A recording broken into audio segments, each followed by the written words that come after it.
FoxSports.com has put together the list of the craziest Super Bowl moments, obviously to the build-up to the big game on Sunday. We start with number 5, Leon Lett, a Pro Bowl defensive lineman for the Dallas Cowboys. They were facing off against the Buffalo Bills. Of course, the Bills had that horrible stretch where they lost every single Super Bowl that they were placed in.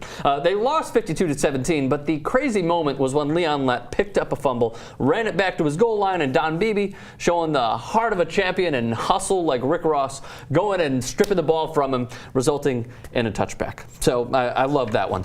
Number 4, and then I'll throw it to you guys. Number 4, Lynn Swann in Super Bowl 10. Pittsburgh would win 21-17. The juggling catch, as Ben liked to do, we unfortunately missed it. He had 4 catches for 161 yards. But me personally, when I see this highlight over and over again, look, it's a phenomenal catch. But in the age of Calvin Johnson and I was going to say Plaxico Burress. He had a great catch in the Super Bowl. But when we see guys like Brandon Marshall and those sort of receivers, I feel like it was a great catch in a big moment. But was it an amazing catch? Yes.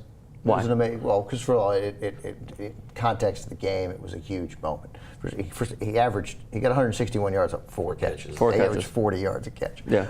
So every play he made. Who was that big, DB that game? Yeah. That's what that DB. I He's can't trying remember. to think. It was Dallas, right? But he's all over him.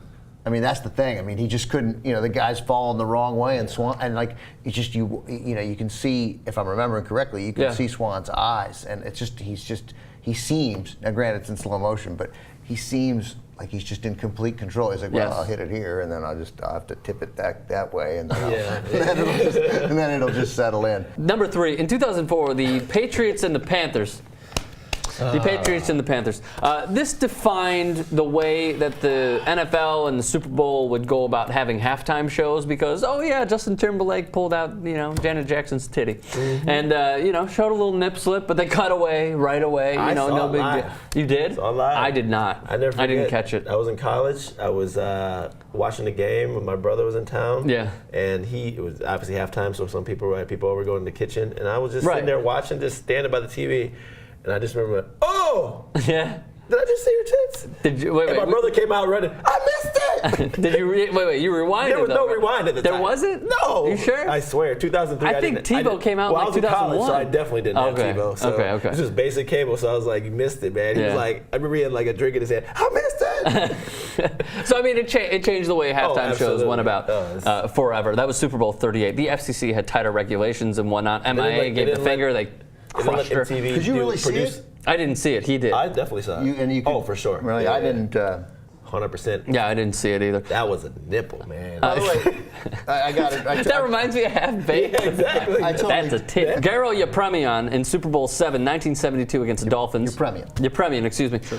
They were down 14-0. He kicks, it gets blocked. He's obviously a field goal kicker. He kicks, it gets blocked. And then it comes back to him. He tries to pass and just totally whiffs on it and goes right behind him. Yeah, it came out of his hand and it hit here and then it bounced off his shoulder and then Mike Bass of the Redskins picked it off, ran it in for the only touchdown they scored. Were you or were you not laughing your ass off when you saw it? I was watching. I don't remember it. You do not remember? I was 5. Okay. But I was watching. It was the first year I really cared. It was cognizant of sports, but I got over it. All right, so number 1, our favorite guy of all time, David Tyree.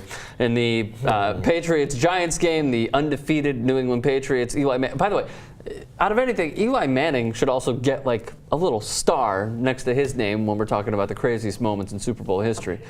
Because he evaded 4 rushers. Mm-hmm. They were tugging on his jersey, trying to tackle. Yeah, he spun around. He got away from all of them. Yeah. Throws what looked like a freaking Hail Mary at the 50-yard line. Tyree catches it on his helmet, which is one of the best catches, if not the best catch I've ever seen. And you forget that Rodney Harrison was hanging on his arm while he had the ball. It's just crazy that ball didn't touch the ground. Yeah. Crazy. Yeah.